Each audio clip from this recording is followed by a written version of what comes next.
بسم الله الرحمن الرحيم الحمد لله وكفى والصلاة والسلام على الحبيب المصطفى صلى الله عليه وعلى آله وسلم تسليما كثيرا إن الله وملائكته يصلون على النبي يا أيها الذين آمنوا صلوا عليه وسلموا تسليما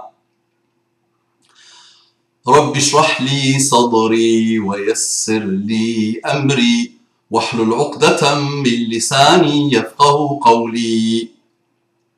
Tu t'es déconcentré. Je l'ai vu. Tu as oublié de dire Allahumma salli wa sallim ala Muhammad. Inna Allah wa malaikatahu yusalluna ala nabi. Ya ayyuha alladhina amanu sallu alayhi wa sallimu taslima. Salli wa sallim ala Muhammad. Pour apaiser ton cœur. Ça marche à tous les niveaux, masha'Allah. Donc, tout le temps, à tous les coups, à tous les niveaux, ça t'appelle, ça t'apporte des hasanats, ça te fait du bien, ça te guérit, c'est bon pour ta santé, spirituelle, morale, corporelle, à tous les niveaux, c'est bon. Il faut qu'Allah subhanahu wa ta'ala prise sur son prophète. Allahumma salli wa sallim ala Muhammad. Ikhwani, akhawati, mes frères et sœurs partout dans le monde, qu'Allah vous accorde la guidée et ses délices. Qu'est-ce que tu as oublié, Abou Mama? Qu'est-ce que tu n'as pas encore dit? Ah oui, le pacte, la belle salutation. Assalamu alaikum wa rahmatullahi wa barakatuhu. Que la paix d'Allah subhanahu wa ta'ala, sa miséricorde et ses bénédictions soient sur vous, mes frères et sœurs, partout dans le monde. Qu'Allah vous accorde et nous accorde la guidée islamique. Qu'est-ce que tu attends? Attention, toi le non-musulman. Attention, toi le musulman qui a hérité la djellaba islamique. Qu'est-ce que tu attends toi aussi? Allez, reviens à toi. Reviens à toi s'il te plaît, retrouve-toi, chemine vers toi-même s'il te plaît, allez, ouvre-toi. Un frère me dit, sallu ala Muhammad, bonjour, salam alaikum. Pourquoi bonjour alors? Dis-moi salam alaikum wa rahmatullahi wa barakatuh. J'ai peur. Donc je te dis d'abord wa alaykum assalam wa rahmatullahi wa barakatuh ya habibi. J'ai peur et je suis dans le doute. Je me suis converti à l'islam, alhamdulillah. J'ai même trouvé un travail grâce à la religion. Très bien, félicitations. J'espère que tu t'es pas reconverti à l'islam pour un travail. C'est pas le cas. Très bien, c'est pas le cas, alhamdulillah. C'est le cas, attention. Donc tu as même trouvé un travail grâce à la religion, alhamdulillah. Mais depuis peu, je suis rentré dans une église par curiosité. Et j'ai envie de plus en plus de me convertir au Christ. Comment je peux faire pour améliorer ma foi envers Allah subhanahu wa ta'ala? Tu as des livres à me conseiller? Est-ce que je peux m'intéresser à la vie de Jésus, alayhi salam, sans le prendre pour Dieu? Merci beaucoup d'avance. Kevin! Oh, Kevin! Oh, qu'Allah t'apaise, Kevin! Je voulais mettre un titre pour ton rappel, là, mais tu m'as donné un titre, mashallah, Kevin, virgule, chrétien ou musulman. Très bien. Si tu es musulman, tu es chrétien. Si tu es musulman, tu es chrétien. Avec le plus beau, la plus belle définition du christianisme. Wallahi, je te remercierai pas assez.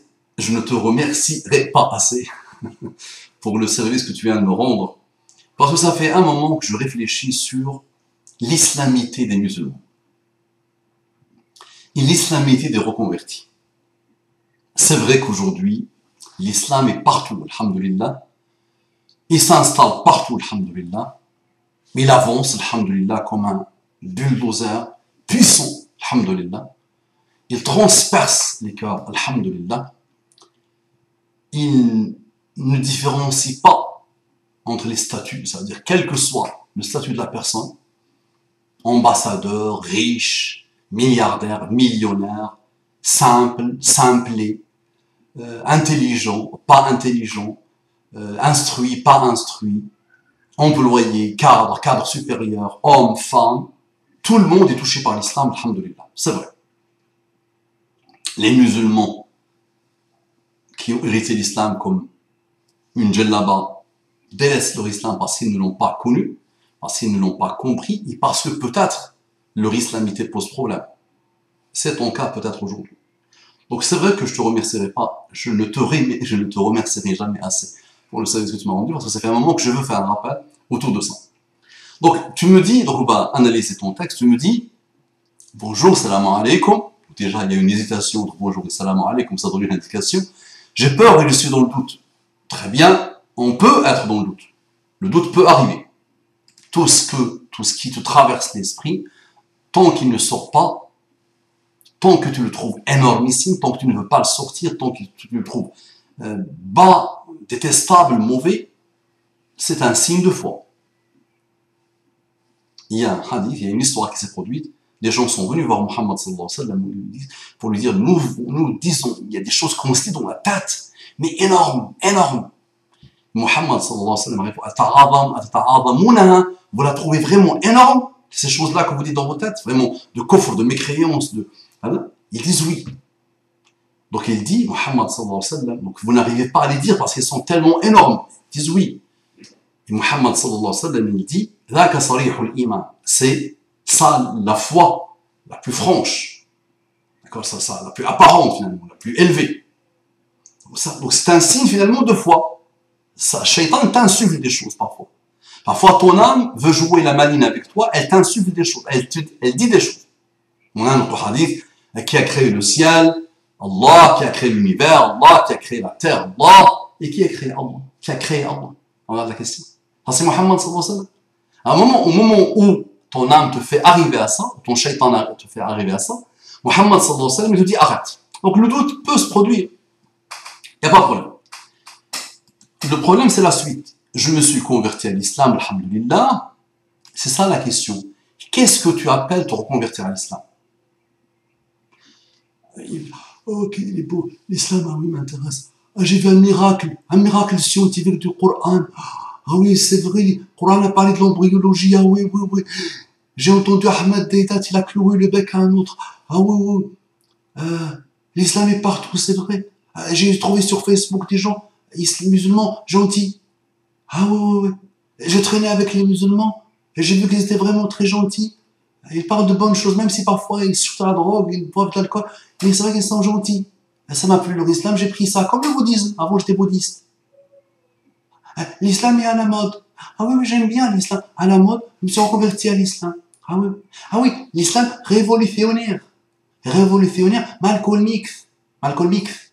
Ah oui, gentil Malcolm X. Combattu le mal, combattu l'ordre social, combattu l'homme blanc. Lui, il a combattu. Très bien. Converti à l'islam, moi. Parce que...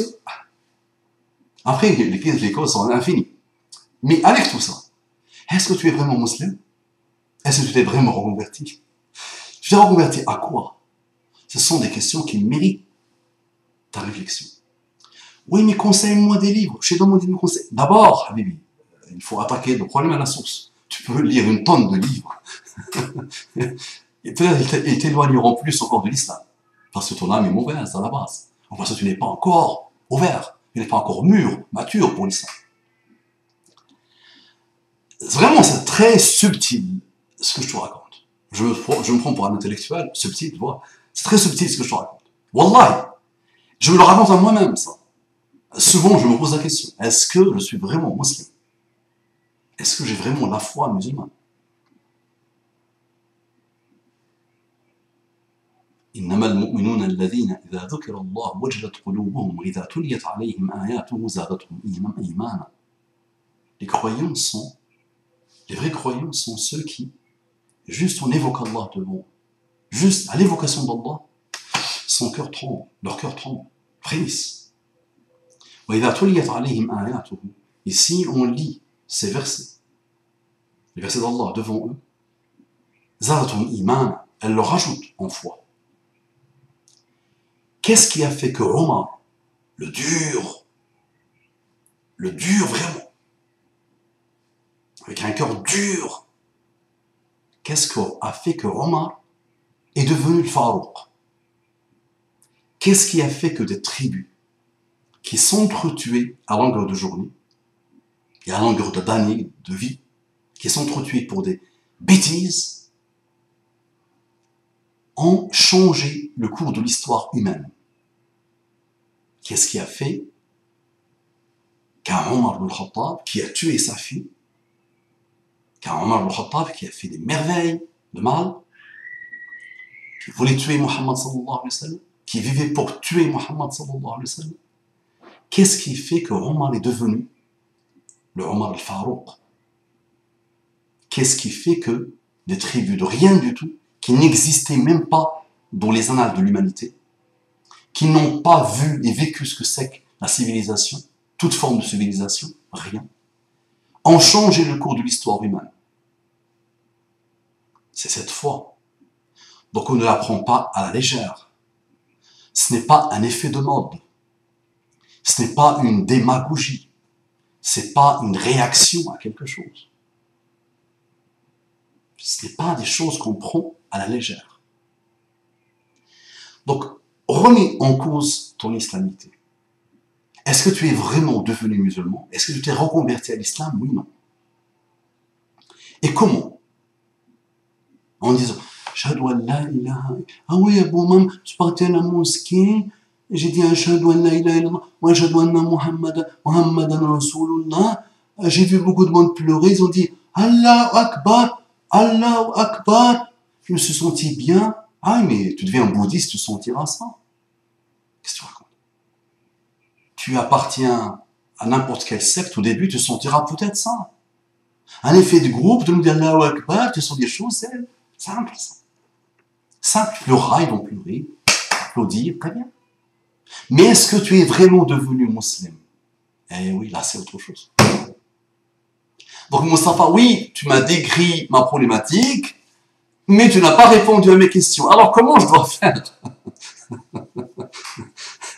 Tout musulman, quel qu'il soit, même ceux qui héritent l'islam comme une djellaba, qui l'héritent maladroitement, malheureusement, à l'âge de la puberté, ils doivent se remettre en cause. À l'âge de la responsabilité, devant Allah subhanahu wa ta'ala, à 14-15 ans, dès qu'ils sont pubères, ils doivent choisir l'islam. Par le cœur, par le cerveau, par le corps, par la vie, par l'hygiène de vie, par le système de pensée, partout. Pas simple. Et je ne vais pas le faire à ta place. Les livres peuvent t'aider un peu. Le Coran t'aidera beaucoup. Ta méditation t'aidera beaucoup. D'accord? Les analyses profondes du Coran, scientifiques, sociologiques, économiques, sociétales, de droit, réglementaire, toutes les analyses, une infinité d'analyses, et d'autres vont arriver. Tous les miracles numériques du Coran, scientifiques, économiques, sociétales, littéraires, poétiques, tous les miracles d'Allah subhanahu wa ta'ala méritent de toi une méditation. Tadabbur, tadabbara yatadabbar. Afala yatadabbaruna al-Qur'an. Allah t'invite à méditer, à contempler la créature d'Allah subhanahu wa ta'ala. سنريهم آياتنا في الآفاق وفي أنفسهم حتى يتبين لهم أنه الحق. On va leur montrer nos signes dans les horizons et dans eux-mêmes. Regarde-toi, médite sur toi-même. Les horizons, subhanallah, l'afaq pluriel, les horizons, une infinité. Et subhanallah, ce qui est extraordinaire dans le verset, وفي أنفسهم. Toi-même, il y a une infinité de miracles qui dépassent l'entendement et qui dépassent les scientifiques. Les scientifiques travaillent, un scientifique travaille 40 ans, toute sa vie sur une cellule, et il te dit je ne connais rien. Il se spécialise dans la cellule, une cellule. Et il te dit en 40 ans de travail, je me suis acharné, et c'est une infinité de choses, et c'est pas possible de faire le tour de la cellule humaine, du corps humain, du cerveau, une infinité. Médite. Et une fois que tu fais ça, fais-le pour une excellente action, pour une retrouvaille, la plus belle retrouvaille de ta vie, c'est de retrouver Allah subhanahu wa ta'ala. Plus tu le fais comme ça, plus tu chemines vers Allah subhanahu wa ta'ala comme ça, plus tu ne seras pas zigzagué. Et je suis devenu musulman, je suis rentré dans une église, et qu'est-ce que l'église a à voir avec Jésus? Billahi alayk, par Allah, je te pose la question.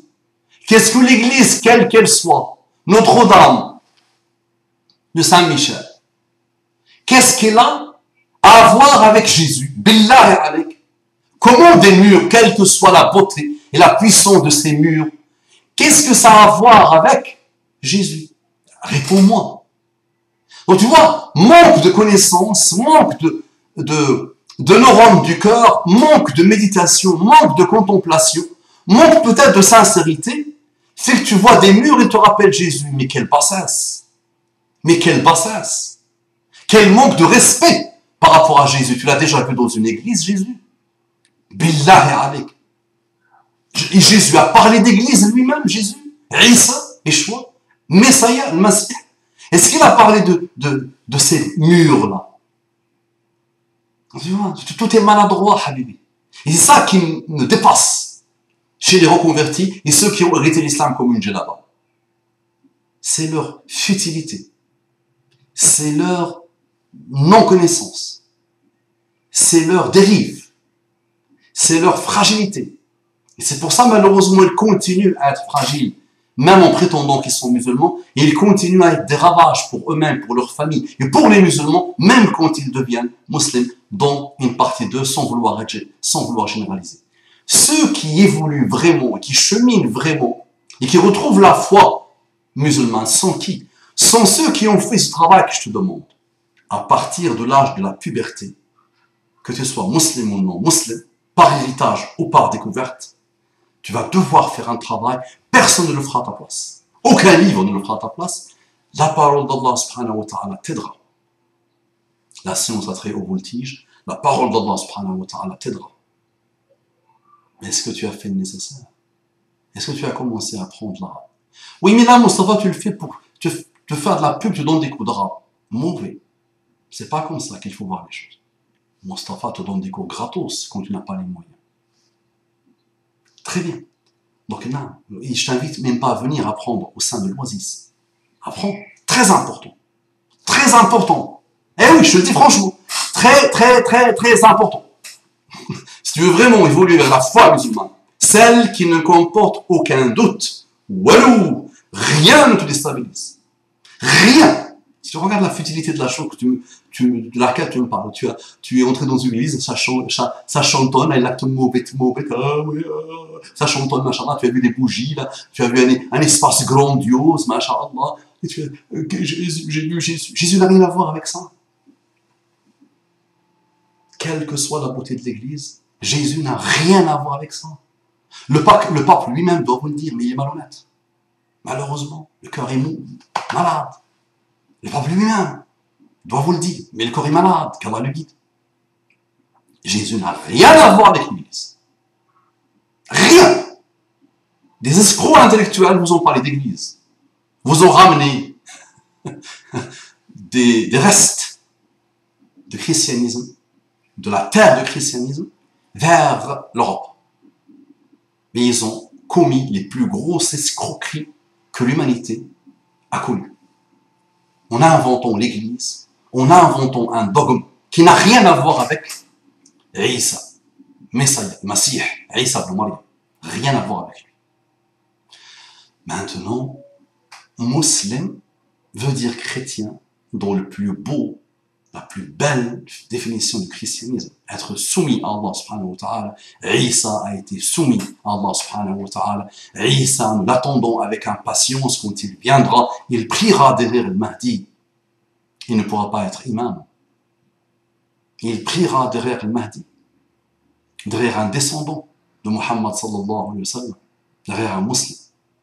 Mais Isa et tous les prophètes auront bien aimé. Moïse, par exemple, c'est dans notre sunna. Moïse a voulu faire partie de la Ummah de Muhammad sallallahu alayhi wa sallam. Et Isa est le seul vivant parmi les prophètes qui aujourd'hui attend avec impatience de descendre et qui a profité, qui a bénéficié, qui a eu l'honneur de prier derrière Muhammad sallallahu alayhi wa sallam. Quel que soit le prophète, il ne peut que être derrière Muhammad sallallahu alayhi wa sallam. Son imam s'appelle Muhammad sallallahu alayhi wa sallam. Et quel que soit le prophète, quel qu'il soit, s'il a connu Muhammad sallallahu alayhi wa sallam, dans le bas monde, il n'aurait pas fait autre chose que de le suivre. Le problème est réglé. Donc là, c'est ton islamité elle-même que tu vas devoir remettre en cause comment tu es devenu musulman. Est-ce que c'est une myriade de vidéos sur Internet qui t'ont dit, ah oui, ça me plaît bien.